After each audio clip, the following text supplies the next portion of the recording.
हर हर महादेव। रावण के जन्म की कथा। जब श्री राम अयोध्या में राज्य करने लगे, तब एक दिन समस्त ऋषि मुनि श्री रघुनाथ जी का अभिनंदन करने के लिए अयोध्यापुरी में आए।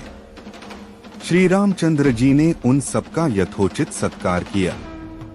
वार्तालाप करते हुए अगस्त्य मुनि कहने लगे, युद्ध में आपने जो रावण का संहार किया वह कोई बड़ी बात नहीं है, परंतु द्वंद्व युद्ध में लक्ष्मण के द्वारा इंद्रजित का वध सबसे अधिक आश्चर्य की बात है। यह मायावी राक्षस युद्ध में सब प्राणियों के लिए अवध्य था। उनकी बात सुनकर रामचंद्र जी को बड़ा आश्चर्य हुआ। वे बोले, मुनिवर रावण और कुंभकर्ण भी तो महान पराक्रमी थे, फिर आप केवल इंद्रजित मेघनाद की ही इतनी प्रशंसा क्यों करते हैं? महोदर, प्रहस्त, विरूपाक्ष भी कम वीर न थे।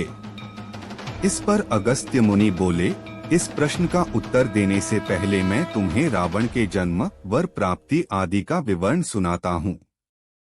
ब्रह्मा जी के पुलस्त्य नामक पुत्र हुए थे, जो उन्हीं के समान तेजस्वी और गुणवान थे। एक बार वे महगिरी पर तपस्या करने गए। वह स्थान अत्यंत रमणीक था, इसलिए ऋषियों, नागों, राजर्षियों आदि की कन्याएं वहां क्रीड़ा करने आ जाती थीं। इससे उनकी तपस्या में विघ्न पड़ता था। उन्होंने उन्हें वहां आने से मना किया। जब वे नहीं मानी तो उन्होंने शाप दे दिया कि कल से जो लड़की यहाँ मुझे दिखाई देगी वह गर्भवती हो जाएगी।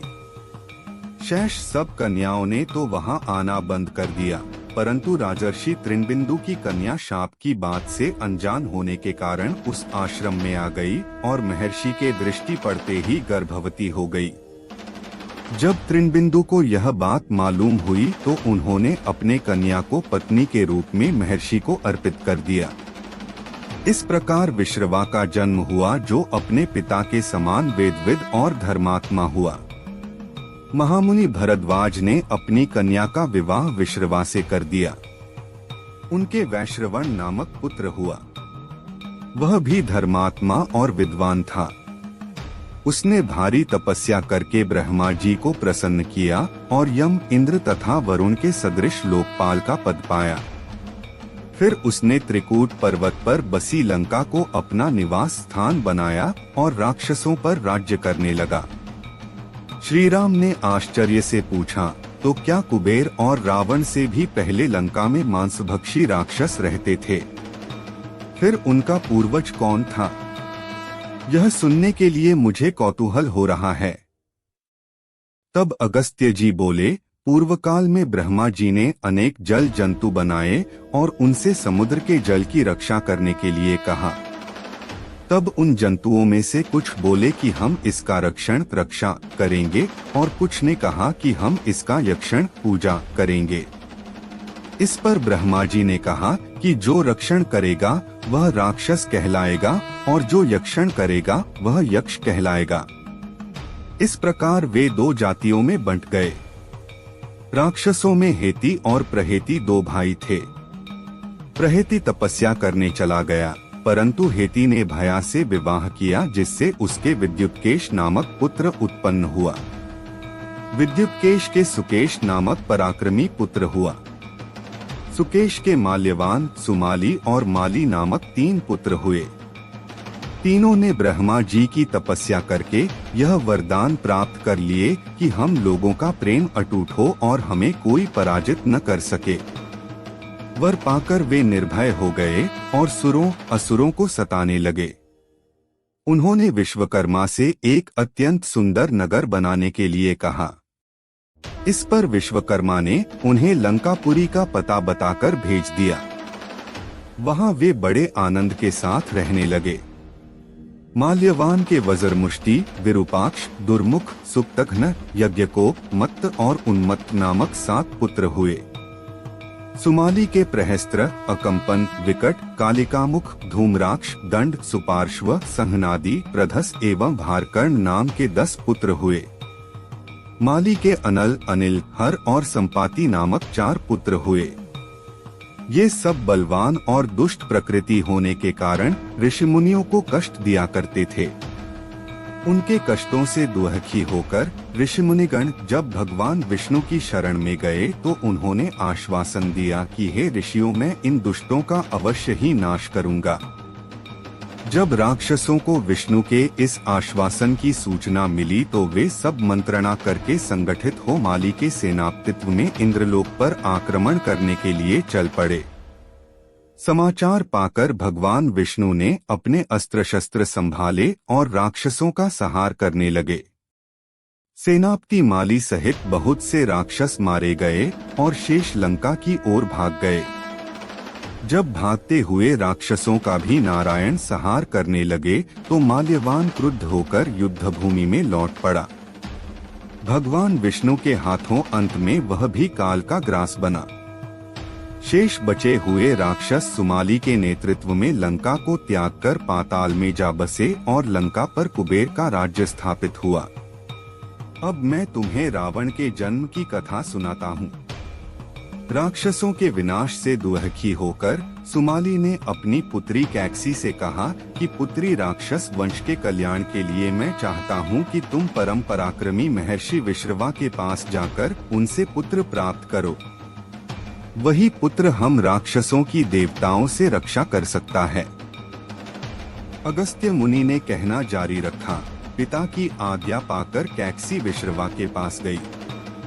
उस समय भयंकर आंधी चल रही थी। आकाश में मेघ गरज रहे थे। कैकसी का अभिप्राय जानकर विश्रवा ने कहा कि भद्रे, तुम इस कुबेला में आई हो। मैं तुम्हारी इच्छा तो पूरी कर दूंगा, परंतु इससे तुम्हारी संतान दुष्ट स्वभाव वाली और क्रूर कर्मा होगी। मुनि की बात सुनकर कैकसी उनके चरणों में गिर पड़ी और बोली कि भगवान, आप ब्रह्मवादी महात्मा हैं। आपसे मैं ऐसी दुराचारी संतान पाने की आशा नहीं करती। अतः आप मुझ पर कृपा करें। कैकसी के वचन सुनकर मुनि विश्रवा ने कहा कि अच्छा, तो तुम्हारा सबसे छोटा पुत्र सदाचारी और धर्मात्मा होगा। इस प्रकार कैकसी के 10 मुख वाले पुत्र का जन्म हुआ, जिसका नाम दशग्रीव रखा गया। उसके पश्चात कुंभकर्ण, शूर्पणखा और विभीषण के जन्म हुए। दशग्रीव और कुंभकर्ण अत्यंत दुष्ट थे, किंतु विभीषण धर्मात्मा प्रकृति का था। अपने भाई वैश्रवण से भी अधिक पराक्रमी और शक्तिशाली बनने के लिए दशग्रीव ने अपने भाइयों सहित ब्रह्मा जी की तपस्या की। ब्रह्मा के प्रसन्न होने पर दशग्रीव ने मांगा कि मैं गरुड़, नाग, यक्ष, दैत्य, दानव, राक्षस तथा देवताओं के लिए अवध्य हो जाऊं। ब्रह्मा जी ने तथास्तु कहकर उसकी इच्छा पूरी कर दी। विभीषण ने धर्म में अविचल मति का और कुंभकर्ण ने वर्षों तक सोते रहने का वरदान पाया।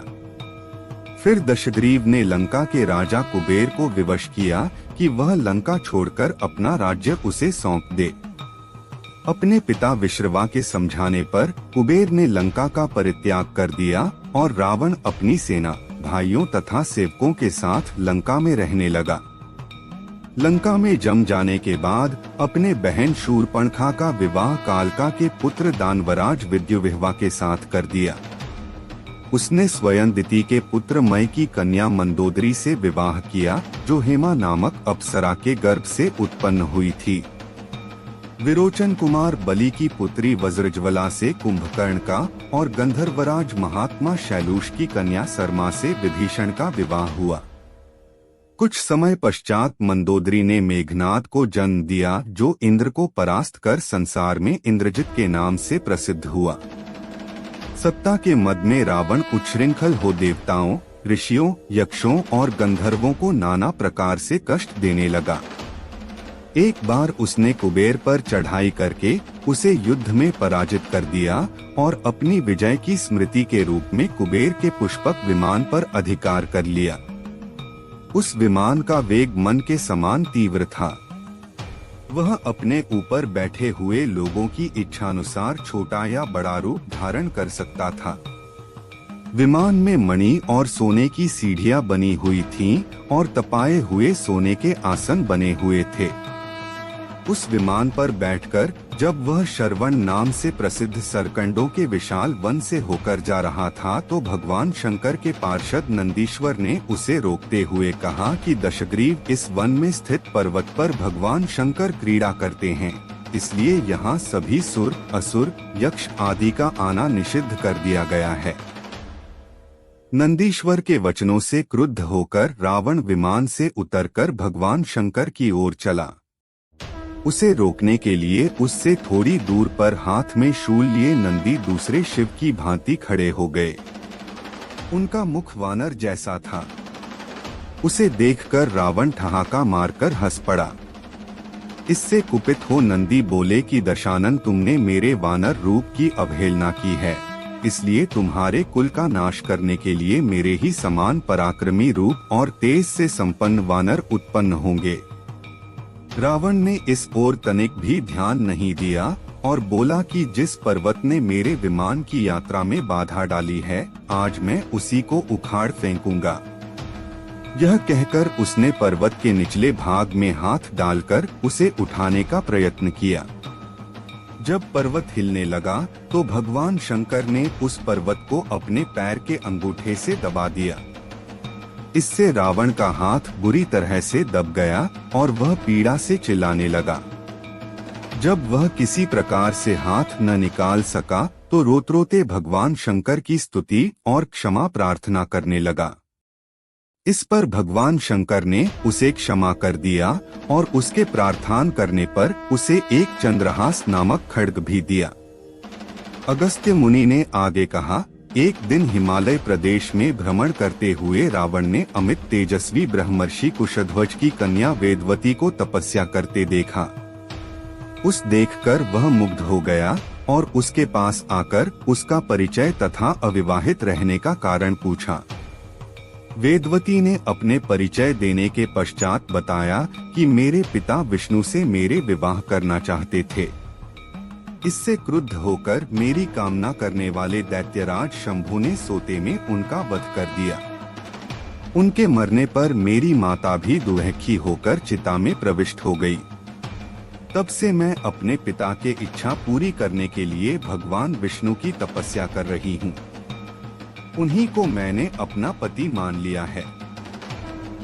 पहले रावण ने वेदवती को बातों में फुसलाना चाहा, फिर उसने जबरदस्ती करने के लिए उसके केश पकड़ लिए।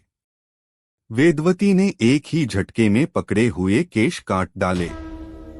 फिर यह कहती हुई अग्नि में प्रविष्ट हो गई कि दुष्ट, तूने मेरा अपमान किया है।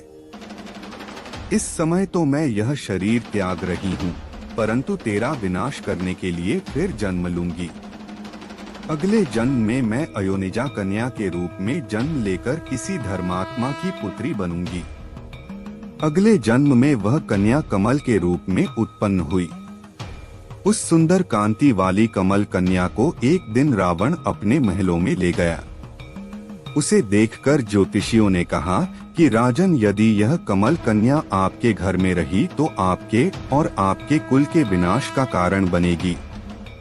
यह सुनकर रावण ने उसे समुद्र में फेंक दिया। वहां से वह भूमि को प्राप्त होकर राजा जनक के यज्ञ मंडप के मध्यवर्ती भूभाग में जा पहुंची। वहां राजा द्वारा हल से जोती जाने वाली भूमि से वह कन्या फिर प्राप्त हुई। वही वेदवती सीता के रूप में आपकी पत्नी बनी और आप स्वयं सनातन विष्णु हैं। इस प्रकार आपके महान शत्रु रावण को वेदवती ने पहले ही अपने शाप से मार डाला था। आप तो उसे मारने में केवल निमित्त मात्र थे। अनेक राजा महाराजाओं को पराजित करता हुआ दशग्रीव इक्ष्वाकु वंश के राजा अनर्ण्य के पास पहुंचा, जो अयोध्या पर राज्य करते थे। उसने उन्हें भी द्वंद्व युद्ध करने अथवा पराजय स्वीकार करने के लिए ललकारा। दोनों में भीषण युद्ध हुआ, किंतु ब्रह्मा जी के वरदान के कारण रावण उनसे पराजित न हो सका। जब अनर्ण्य का शरीर बुरी तरह से क्षत-विक्षत हो गया तो रावण इक्ष्वाकु वंश का अपमान और उपहास करने लगा। इससे कुपित होकर अनर्ण्य ने उसे शाप दिया कि तूने अपने व्यंग्यपूर्ण शब्दों से इक्ष्वाकु वंश का अपमान किया है। इसलिए मैं तुझे शाप देता हूँ कि महात्मा इक्ष्वाकु के इसी वंश में दशरथ नंदन राम का जन्म होगा जो तेरा वध करेंगे। यह कहकर राजा स्वर्ग सिधार गए। रावण की उद्दंडता में कमी नहीं आई। राक्षस या मनुष्य जिसको भी वह शक्तिशाली पाता उसी के साथ जाकर युद्ध करने लगता। एक बार उसने सुना कि किष्किंधापुरी का राजा बाली बड़ा बलवान और पराक्रमी है, तो वह उसके पास युद्ध करने के लिए जा पहुंचा। बाली की पत्नी तारा के पिता सुषेण, युवराज अंगद और उसके भाई सुग्रीव ने उसे समझाया कि इस समय बाली नगर से बाहर संध्योपासना के लिए गए हुए हैं। वे ही आपसे युद्ध कर सकते हैं और कोई वानर इतना पराक्रमी नहीं है जो आपके साथ युद्ध कर सके। इसलिए आप थोड़ी देर उनकी प्रतीक्षा करें। फिर सुग्रीव ने कहा कि राक्षस राज सामने जो शंख जैसे हड्डियों के ढेर लगे हैं, वे बाली के साथ युद्ध की इच्छा से आए आप जैसे वीरों के ही हैं। बाली ने इन सब का अंत किया है। यदि आप अमृत पीकर आए होंगे तो भी जिस क्षण बाली से टक्कर लेंगे वह क्षण आपके जीवन का अंतिम क्षण होगा। यदि आपको मरने की बहुत जल्दी हो तो आप दक्षिण सागर के तट पर चले जाइए, वहीं आपको बाली के दर्शन हो जाएंगे। सुग्रीव के वचन सुनकर रावण विमान पर सवार हो तत्काल दक्षिण सागर में उस स्थान पर जा पहुंचा जहां बाली संध्या कर रहा था। उसने सोचा कि मैं चुपचाप बाली पर आक्रमण कर दूंगा। बाली ने रावण को आते देख लिया, परंतु वह तनिक भी विचलित नहीं हुआ और वैदिक मंत्रों का उच्चारण करता रहा। जो ही उसे पकड़ने के लिए रावण ने पीछे से हाथ बढ़ाया, सतर्क बाली ने उसे पकड़कर अपनी काख में दबा लिया और आकाश में उड़ चला। रावण बार बार बाली को अपने नखों से कचोटता रहा, किंतु बाली ने उसकी कोई चिंता नहीं की। तब उसे छुड़ाने के लिए रावण के मंत्री और अनुचर उसके पीछे शोर मचाते हुए दौड़े, परंतु वे बाली के पास तक न पहुंच सके। इस प्रकार बाली रावण को लेकर पश्चिमी सागर के तट पर पहुंचा। वहां उसने संध्योपासना पूरी की। फिर वह दशानन को लिए हुए किष्किंधापुरी लौटा। अपने उपवन में एक आसन पर बैठकर उसने रावण को अपनी काख से निकालकर पूछा कि अब कहिए आप कौन हैं और किस लिए आए हैं। रावण ने उत्तर दिया कि मैं लंका का राजा रावण हूँ, आपके साथ युद्ध करने के लिए आया था। वह युद्ध मुझे मिल गया। मैंने आपका अद्भुत बल देख लिया। अब मैं अग्नि की साक्षी देकर आपसे मित्रता करना चाहता हूँ। फिर दोनों ने अग्नि की साक्षी देकर एक दूसरे से मित्रता स्थापित की।